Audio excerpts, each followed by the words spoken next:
RSlash helped me get my neighbor removed from the city, posted by Midorian. So, I'm not a regular Reddit user. I recently found RSlash on YouTube and heard many stories of revenge, pro-revenge, and so on. I'm a very forgiving person, often taken advantage of, but I let it slide. I have one exception. Don't mess with my kids. Quick backstory. My oldest is on the autism spectrum. When we first moved here, 6 years ago, he saw two girls playing next door with some rocks. He knew he wasn't allowed to leave the yard, so he ran around our property, finding the prettiest rocks he could, and threw them at the girls, who ran crying to their mom. I spoke to their mom, who seemed cool, and we resolved the issue peacefully. I thought. Shortly after we moved here, I noticed the neighbor's dog would get out and roam the neighborhood. She was very skittish, so I could never catch her. We live on a busy road, so I was worried and occasionally called animal control to see if they could help her before she got hit. One day, my neighbor's other dog was in our yard. When the kids and I stepped out of the house to go to the car, it snarled and growled. I called the police, and it was a Sunday, so animal control was closed, and they took care of it. The next day, neighbor storms over to me, screaming at me for costing her a lot of money. She blamed me, my husband, her landlord for not fixing the fence, and insisted she had very powerful friends who would crush me if I didn't leave her alone. She screamed over her loss of thousands of dollars, claiming I cost her daughter senior pictures. "You should be more forgiving," she said, "since I should have reported your special kid." Don't mess with my kids. Another quick note. It turns out she would let the dogs out when they were in heat and only let them back in when they were pregnant. They would sell the puppies and repeat. Animal control did what they could, but they couldn't do much. Since watching RSlash, I became aware of malicious compliance. I read our city's codes and ordinances until I knew them front to back, and I reported her for everything. Cans on the street at 6:01 p.m. and they're required to be in by 6 p.m.? Reported. I can hear you from my property. Reported. Grass too high? Reported. I have a massive spreadsheet of times, dates, and violations. Meanwhile, she still let her dogs out. They dug up the neighborhood, pooped everywhere, and got into our trash. Since the one dog was vicious, I couldn't let my kids go outside without me. We felt like prisoners in our own home. The dogs would be outside in all kinds of weather. Ice storms, 100+ degree heat, no water, no food, no shelter. Animal control and I became best friends. They desperately wanted the dogs removed. It reached a point where they drove by her house on the way to and from work. They rescued dozens of puppies, sometimes finding them wandering the road. Where I live, there's a limit to how many times you can report someone within a time frame, and if I walked in to report and they knew I couldn't, they would give a shake of their head, and I would instead announce that I wanted to look at adopting an animal. I've taken in a fabulous sweetie of a cat and a poor abused doggo, but that's not important to the story. My neighbor was furious. Any day I reported them, I would wake up the next day to find something on my property wrong. Car broken into, faucet in the backyard turned on high, the gas in my grill left on, all kinds of stuff. I've tried everything, even getting PETA involved before I knew they were likely to put the dogs down. Eventually, the vicious dog was hit by a car. They immediately got a new dog. I reported them for not licensing it. When I spoke to the other neighbors, I let them know what was going on and encouraged them to report it as well. I'm very active in my community, and I've gotten to first-name basis with many, like the mayor, police chief, and so on.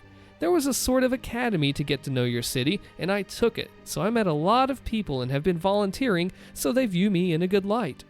Well, it's been a couple years, and my work is finally paying off. I got a call from a lawyer representing the county.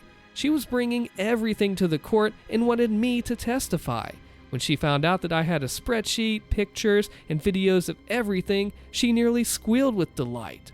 My neighbor is currently being charged with reckless endangerment, being a public nuisance, animal cruelty, child endangerment, disturbing the peace, and I can't remember what else. The lawyer informed me that they were requesting the following. 1. They not be allowed to own any animals, ever. 2. the current animals be removed at once. 3. Due to the large number of complaints from the neighborhood and due to the varying types of complaints, they are to be deemed a public nuisance and removed from the county, never allowed to return. 4. Damages be paid to the neighborhood since we all lost many a flower garden to the dogs, plus all the time we had to spend cleaning the trash and the poop up. And number 5. Jail time. Now, I confess, I didn't know it was possible to be banned from a city, never mind an entire county. It wasn't my intent. I just wanted those dogs rescued. They didn't deserve to be treated like that. Bonus. A few nights ago, I was legit concerned when I heard screaming and crashing from their house. I called the police. Evidently, they got the news about going to court and why, and it started an argument between husband and wife that evolved into a screaming and throwing things event, shattering their front window in the process. They only arrested the husband, who screamed the entire time that he was going to divorce her, and she would take the fall for the puppy mill by herself. I haven't seen him since, but a lawyer showed up at my door on accident looking for her. I looked her name up. She's a divorce lawyer. I mean, this is absolutely, I don't know what to say. This is nuclear. 5 different things. 1, 2, 3, 4, 5, just all back to back. Animal abuse, no good. Bad person, no good. And it's cool that a fellow YouTuber RSlash played the influence like this. Are you with me? Let me know in the comments below. A family's incompetence nearly killed me. Neighbors go nuclear. Posted by Severin. A few years ago, at the age of 22, I was diagnosed with epilepsy, which came out of the blue. In my appointments with the epilepsy nurse and my neurologist, I was informed, by way of informing those who were looking for a cause for my epilepsy, that I had suffered from measles when I was around 13 months old and was not yet fully vaccinated against it. Upon returning home, I spoke with my sister and remarked that I had never heard of this before. In private, my sister decided that, as it was me who was involved, I had the right to know what she knew of the story. However, she was only 8 years old at the time and was unsure of the true extent of what had transpired. The story she told me was as follows. Shortly after I was born, a family moved onto our street, and they had a son who was around my sister's age. My sister wasn't fond of him. He was a bit pushy, but not in an unkind way. He likely just wanted to make friends and pushed his way into playing with the other children. My sister, however, has an anxiety disorder and has had it for a long time, and she didn't really appreciate his behavior, finding him quite intimidating. She knew very little about his parents and has never actually spoken to them.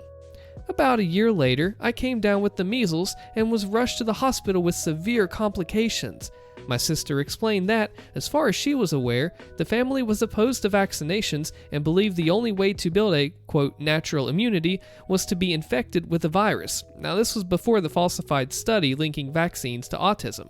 As such, when their unvaccinated son contracted the measles, the first thing that they thought of was to do the other families on the street a favor and send their infectious son out to play with the other children without warning anybody. My sister inadvertently brought the virus into the house and we were both infected.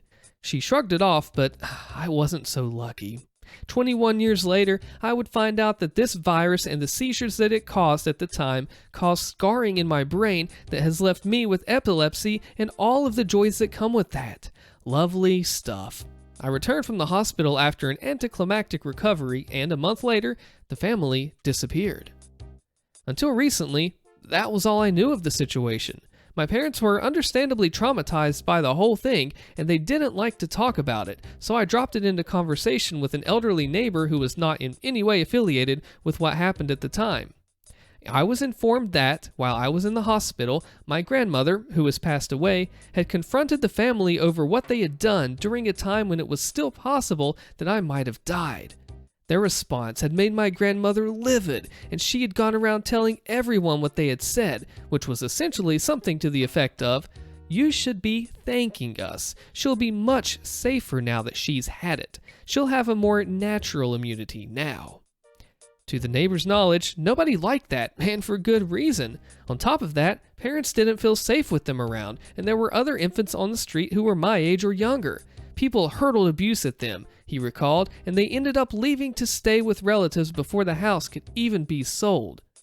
It was only recently that the extent of the abuse was relayed to me by another neighbor who may or may not have taken part in it at all. Their tires were slashed multiple times, almost as soon as they were replaced. Their car was keyed. When people weren't hurling abuse at them in the street, the worst of all being my grandmother, who had a razor-sharp wit, always being able to come up with something new and unique. They wrote handwritten letters calling them every obscene name under the sun and reminding them that they could be responsible for my death, posting them through their mailbox and sticking them to their windows and doors. The resident baseball boy, with the blessing of everyone present, tore their letterbox off their wall and smashed it in with a baseball bat.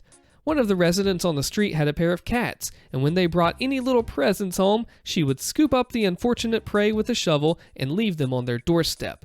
This evolved to include the waste of the cats too, and another neighbor who had a dog decided to do the same with his dog's droppings. This would be done primarily when they were out of the house, and this was being done in the heat of summer. So you can only imagine the smell and cloud of flies that would be wafting around their porch when they returned hours later. The owner of the dog even went as far to smear the droppings all over their door handle and as much of their front window as he could, though people found this just a wee bit disgusting, so he stopped. While the abuse and letters kept up, people very quickly stopped leaving droppings and such on their porch or sticking the letters to their windows because, unfortunately, their young lad, who was about 7 or 8, got caught in the crossfire. Some of the older children caught on to the fact that their parents didn't like his family and began to bully him without really ever knowing why his family was hated so much, and this ended up reaching him at school. To their credit, they realized that he likely didn't understand what was going on, and it wasn't his fault, so they dialed it back a bit and kept the abuse to where only the parents could see. This family was so distressed that they took their son and ran to the sibling of one of the parents after the sibling of the other told them, quite frankly, that they didn't want their unvaccinated son around their children. The house was sold in their absence. I wondered aloud why the police weren't called because some of the perpetrators were very obvious, at which point I was informed that these people had an inherent distrust of any and all authority figures and held the belief that the system was against them. They were being oppressed and that the police would sweep it all under the rug, so they just left instead of exposing their son to the biased police, which is really baffling to me because in my country, their community is a majority and they'd be more likely to receive support. So, the moral of the story is to vaccinate your children, folks. What a story, man. I'll tell you what, it comes down to respecting space. Regardless of the beliefs, if you want to stay away from someone, they shouldn't be coming near you out of respect of you, regardless for the reason. OP, I hope everything goes well in the future. Favorite teacher gets wrongfully fired, so I get 3/4 of the staff arrested. Posted by Edel1. I'll start off by saying this happened to my sister, and the actions taken were hers. My sister has always gotten along very well with her teachers, and has a habit of forming actual friendships with them, to the point that she still talks to her 5th grade English teacher, along with many others, decades later. This happened about 15 years ago. My sister was a student at Job Corps, which is a government-run live-on-campus vocational training program, studying hotel and motel management. She got on extremely well with her hotel-motel management teacher, better than pretty much every teacher she'd already had up to that point. One day, the teacher goes into the center dean's office and walks in on a paper shredding session. It turned out that there was some pretty major embezzling happening at the center, as in more than 60% of the funds for the center were being stolen. The teacher was appalled, and despite some rather lucrative offers made, refused to join in on these acts. Less than a week later, the teacher was fired for trumped-up reasons. This was especially bad given the teacher was only 2 years away from retiring, and being fired lost their retirement package. Needless to say, my sister was ticked. Knowing how things typically work and that almost any report she tried to make would just be swept under the rug, if it was taken seriously at all, she came up with a plan and took things nuclear. Over the next month or two, my sister managed to gather some basic evidence of the embezzling. Nothing concrete, but enough to warrant considerable investigation by the authorities. She took the little evidence she was able to gather, along with the story of what happened to her teacher, and sent the info in an email to the Job Corps regional director. Now, like I said, she knew that her email would likely be ignored, or in the event swept under the rug, so she got smart.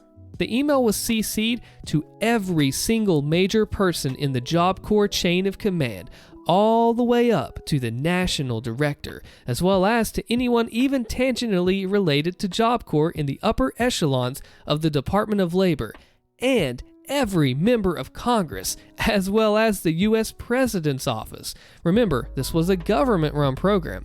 All in all, the email was sent to over 2,000 people.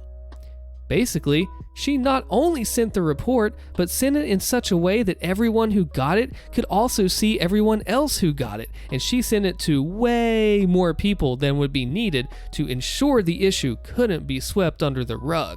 2 weeks later, after the investigation finished, I've never seen the government work so fast on anything that wasn't collecting owed taxes, only 5 or 6 staff members out of the 20-ish that worked in the center still had their jobs.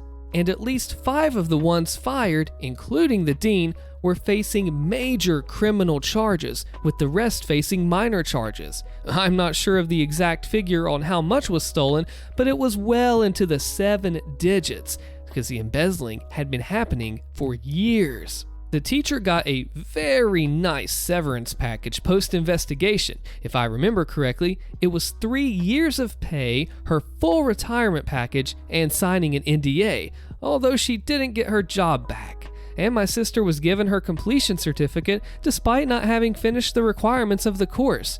They wanted her gone, but they couldn't kick her out.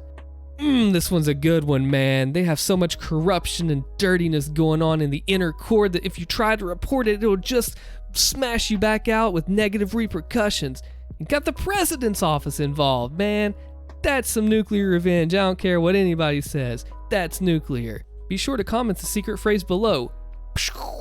However you want to type that out, because that's totally what happened here. I'm Austin. Check out another video here, and I'll see you in that next video.